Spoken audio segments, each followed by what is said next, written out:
संसद का दूसरा हफ्ता भी लगातार हंगामे में धुल रहा है। केंद्र सरकार कह रही है कि वो मणिपुर पर चर्चा को राजी है, लेकिन विपक्ष नहीं मान रहा।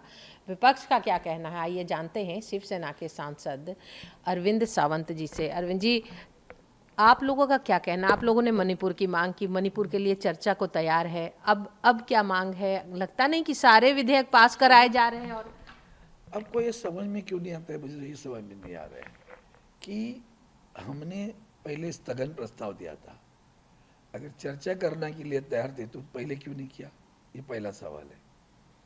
फिर स्थगन प्रस्ताव को छोड़कर जब नहीं कर रहे तो हमने लोकसभा में अविश्वास प्रस्ताव लाया। राज्यसभा में 267 या 67 के तहत वो चर्चा मांग रहे हैं। ये कुछ अलग, मतलब अल्पकालीन चर्चा, मतलब 2 घंटे में।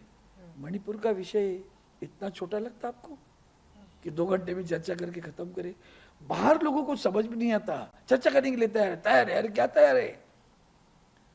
क्या तैयार है? 2 घंटे में खत्म करना है क्या? विपक्ष 267 से नीचे नहीं। इसलिए वो बात रही। फिर जब अविश्वास का प्रस्ताव आने के बाद में, हाँ समय है, 10 दिन का, और अलग बात है, लेकिन आप उसका गलत इस्तेमाल कर रहे हो, जबकि अविश्वास प्रस्ताव की चर्चा पहले होनी चाहिए।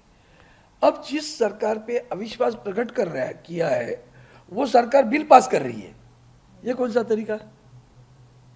आज तक इस देश में करीबन 27 बार अविश्वास प्रस्ताव आए। अब 27 बार कभी भी ऐसा नहीं हुआ कि अविश्वास प्रस्ताव आए और बिल पास कर दिए। एक आध अपवाद हो सकता, लेकिन कभी नहीं हुआ। याद करो, आदरणीय अटल बिहारी वाजपेयी जी के खिलाफ भी अविश्वास प्रस्ताव आया, तब बिल पास हुए थे क्या? याद करो। नहीं। फिर आज तो 2 बिल पास करा दिए। इसका मतलब ये खुद गैर कानूनन काम करते हैं और बताते हम चर्चा, हम तैयार है। अरे तुम, सारा काम गैर कानूनन चल रहा है। 3 दिन अविश्वास प्रस्ताव पर चर्चा होगी। 8, 9 और 10 को प्रधानमंत्री जवाब देंगे। लेकिन आज भी 2 बिल पास कराए गए और दिल्ली से संबंधित जो ट्रांसफर पोस्टिंग के बिल थे, दिल्ली के क्षेत्राधिकार को लेकर, वो भी टेबल किया गया। तो लगता नहीं कि एक के बाद एक सरकार बिल भी पारित कराई जा रही है और उसमें विपक्ष भाग नहीं ले रहा है। तो क्या ये अलोकतांत्रिक तरीके से नहीं बढ़ावा दिया जा रहा है? तरीके का जतन करना चाहते, वह अलोकतांत्रिक बर्ताव करना चाहते हैं। बुलडोजर जैसे कहते हैं ना, बुलडोजर लगा के दबा के ले लो बस। उनको बाद में संख्या हमारी दबाओ। ये जो तरीका है वो तरीका ही गलत है।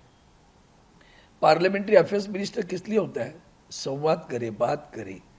आप अपनी मर्जी पे इतना बड़ा अविश्वास, आप सोचिए ना, देश के प्रधानमंत्री दुनिया घूम रहे हैं, देश में अन्य राज्यों में घूम रहे हैं, और मणिपुर जैसे विषय पर जहां 150 लोगों की मृत्यु हुई है, आप सदन में नहीं आना चाहते हो क्या? अच्छा लग रहा है? सही लग रहा है? हमारे परंपरा, कन्वेंशनल देखो, कभी नहीं ऐसा हुआ। प्रधानमंत्री पहले दिन आते राष्ट्रगान के लिए, फिर जो गायब हो जाते, गायब। क्या तरीका है? सरकार कह रही है पहले ही दिन संसद के परिसर में प्रधानमंत्री ने इस पर बयान दिया। किधर? संसद के अंदर परिसर में। किधर दिया? मीडिया बाइट जो दी थी। क्या बात करती हूँ?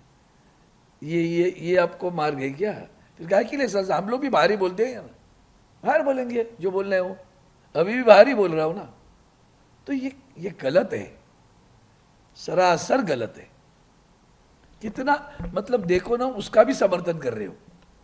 जब संसद चल रही है तो कन्वेंशनली, लॉफुली, अपने नियमों के अनुसार देश के प्रधानमंत्री का कोई भी बयान, मतलब प्रधानमंत्री के कोई भी मंत्री, कोई भी सहूलत हो, कोई नई बात करनी है, वो बाहर नहीं बात करेगा, पहले संसद में कहेगा, फिर बाहर बात करेगा। ये उल्टा हो रहा है, पहले बाहर बोलेंगे, बाद में संसद में बोलेंगे। सावंत साहब, जब आप अटल जी के बारे में बात कर रहे हैं, पहले भी मणिपुर और नॉर्थ ईस्ट डिस्टर्ब था। आपको भी ध्यान होगा जब आप भाजपा के साथ थे, शिवसेना भाजपा के साथ थी, और तब यूपीए सरकार में भी नॉर्थ ईस्ट में और मणिपुर में इस तरह की घटनाएं हुई थी, लेकिन तब भी प्रधानमंत्री नहीं गए थे। राजेश पायलट को भेजा गया था जब राजीव गांधी प्रधानमंत्री। अब देखिए फिर दोबारा यही तो, आज भी मैं आज नहीं कह रहा हूँ, पहले दिन से कह रहा हूँ कि तुलना न करो पीछे की, अभी की। अभी जो ये कहते हैं ना, बंगाल में क्या हुआ, राजस्थान में क्या हुआ, बिहार में क्या हुआ? मैं तो पहले दिन से कह रहा हूँ ये गलत है तुलना करना। आज तो सुप्रीम कोर्ट ने भी कह दिया, कल कह दिया ना कि ये गलत है तुलना करना, क्योंकि यहाँ जो अत्याचार और अनाचार हुए और जितने दीर्घकाल हुए, आप जो एक सिर्फ बोलती हो राजीव गांधी किसी, वो कितने समय तक चला था वो तो बताओ ना। दंगा 3 महीने हो रहे भैया, 3 महीने हुए दंगे चल रहे, फिर भी आप जा नहीं रहे हूं। क्या तुलना करते? इतना ही बताते वो गया और हम नहीं गए। अरे वो समय पे गए, आपने अगर समय पे जाते तो आज हम भी नहीं पूछते ना आपको। समय पे जाकर अगर उसका निवारण करते, शांति बरकरार करते, तो कौन पूछता? क्यों नहीं प्रधानमंत्री गए? सरकार कह रही है कि 22 दिन तक गृह राज्य मंत्री वहां पर कैंप। माननीय सर्वोच्च न्यायालय ने कहा कि आप कुछ कार्रवाई करते हो कि नहीं तो सर्वोच्च न्यायालय कार्रवाई करे, तब जाकर प्रधानमंत्री जी का मुंह खुलेगा। भूल गए आप क्या? यही तो उनकी खासियत है, बुलाना चाहते हैं गलतियां। 70 दिन चुप बैठे हो, बोले भी नहीं ना, जाने की बात तो दूर, बोले भी नहीं, ना बोले, ना अपील किया, ना विनती की, ना किसी मुख्यमंत्री को बुलाया, ना इस्तीफा मांगा, ना राष्ट्रपति का शासन लगाने की बात की, कुछ नहीं, चुप। ये क्या तरीका है? ये जनतंत्र का तरीका है क्या? लोग मर रहे हैं। महिलाओं पे जो दुराचार हुआ उसकी तुलना कहीं भी नहीं हो सकती। वो हिंदुस्तान की संस्कृति पर कलंक लगा। इतना बड़ा कलंक लगने के बाद हमें दुनिया के सांसदों में बात हुई। आपके प्यारे बाइडेन जी ने भी खत लिखा आपको, फ्रांस में चर्चा हुई, देश के पार्लियामेंट में नहीं हो रही है। संस्कृति को कलंक लगा, तब भी आप चुप कर बैठे हुए। कहीं 2 मरे और 200 मरे, इसकी कम तुलना करते हो क्या? यानी कि 267 पर अगर सरकार नहीं मानती है तो संसद नहीं चलने देगी। 267 राज्यसभा में आता है, हमारे यहाँ एडजर्नमेंट मोशन आता है। अभी हमने वो दे दिया है, अभी अविश्वास प्रस्ताव की बात होगी। एडजर्नमेंट मोशन रोज दिए जा रहे हैं मगर एडमिट नहीं करते ना भाई। पहले तो ऐसे होता था, एडजर्नमेंट मोशन अगर आपने दिया तो आपको पूछा जाता था पार्लियामेंट में कि क्या कहना है आपको, तो 1-2 मिनट बात करते थे, कहते थे इस नियम के अंतर्गत नहीं करो, हम इस नियम के अंदर चर्चा लेते हैं। परसों चर्चा ऐसे ही एक बार भी हुआ सिर्फ चर्चा करने के लिए तैयार है, अल्पकालीन, मतलब 2 घंटे की। यही विषय की गंभीरता है क्या आपको? उससे समझ में आना चाहिए कि ये जानबूझकर टालना चाहते हैं। अभी वो अविश्वास प्रस्ताव, उसका नियम है 50 अगर सांसद सदस्य दे रहे तो उसकी अनुमति देनी पड़ती है। वो माननीय अनुमति देने के बाद 10 दिन के अंदर चर्चा होनी चाहिए। वो 10 दिन क्यों होता है भाई? अगर प्रस्ताव पीछे लेना है, क्या लेना है, वो सरकार कहेगी मैं हम कदम उठा रहे, क्यों कर रहे हो, ऐसा होता है, इसके लिए वो अनुमति दी हुई है। उसका मतलब उतना समय निकालना ही है, ऐसा नहीं है ना। गंभीर नहीं लग रहे आप? यही तो दुर्भाग्य है देश का। महिलाओं के अत्याचारों पर चुप कर बैठना, देश की संस्कृति को कलंक लगने पर भी चुप कर बैठना, इतना हिंसाचार होना, 100-150 लोग मरने के बाद भी चुप कर बैठना, ये उनकी आदत हुई है। किसानों के आंदोलन में कितने लोग मरे थे मालूम है? चुप कर बैठे ना, ये उनकी आदत गिरी है। जनतंत्र को मानना ही नहीं है, मरने दो। ये जो बेपरवाही है।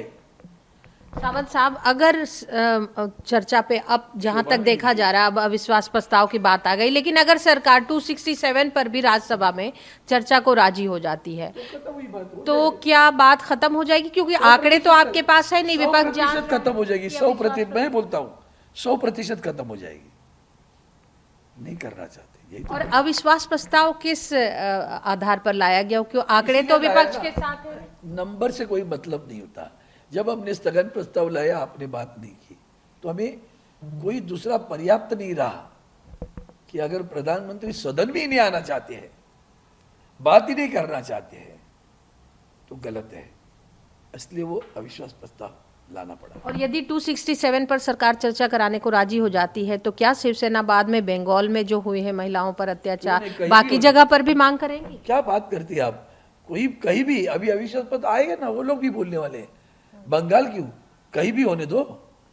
महिलाओं पर अत्याचार जिस ढंग से हो रहा है कहीं भी होने दो, उसका समर्थन नहीं कर सकते। ये मानते हैं कि बंगाल में, छत्तीसगढ़ में और राजस्थान में भी हो रहा है? देखो वही तो फिर दोबारा आप महिला होकर भी ऐसी तुलना करना चाहती हो, ये आपके लिए भी अच्छा नहीं। इतना नहीं, तुलना नहीं कर रही हूँ मैं, बाकी राज्यों पर भी सवाल उठा रही हूँ। करने दो, उनके तो वो तो राजनीति खेलते रहते हैं ना, उनकी तो आदत ही है राजनीति खेलना। मैंने अभी आपको किसानों का उदाहरण दिया था, मोनेटाइजेशन में कितने लोग मरे मालूम है लाइन में, तब अश्रु ढाए, एक अश्रु निकला क्या?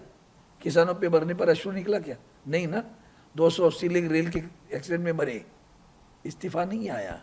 लाल बहादुर शास्त्री जी थे, याद करो, उसके पहले जितने रेल मंत्री हुए उनकी याद करो, 2-4 लोग भी मरे तो इस्तीफा देते थे। एक इससे हटकर सवाल है, आज एक ही प्लेटफॉर्म पर, एक ही मंच पर प्रधानमंत्री को लोकमान्य तिलक अवार्ड दिया गया और उसी वहीं पर मौजूद थे शरद पवार भी।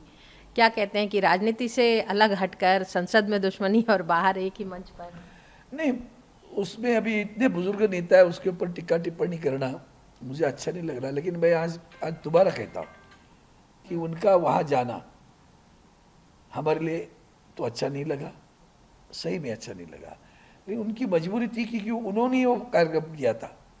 वो जो माननीय प्रधानमंत्री जी को वहाँ बुलाने के लिए जो उस संस्था में भी अब पदाधिकारी है, वही खुद गए थे, वही उन्होंने निमंत्रण दिया। अब मैं निमंत्रण करने के बाद मैं खुद ही नहीं रहूं।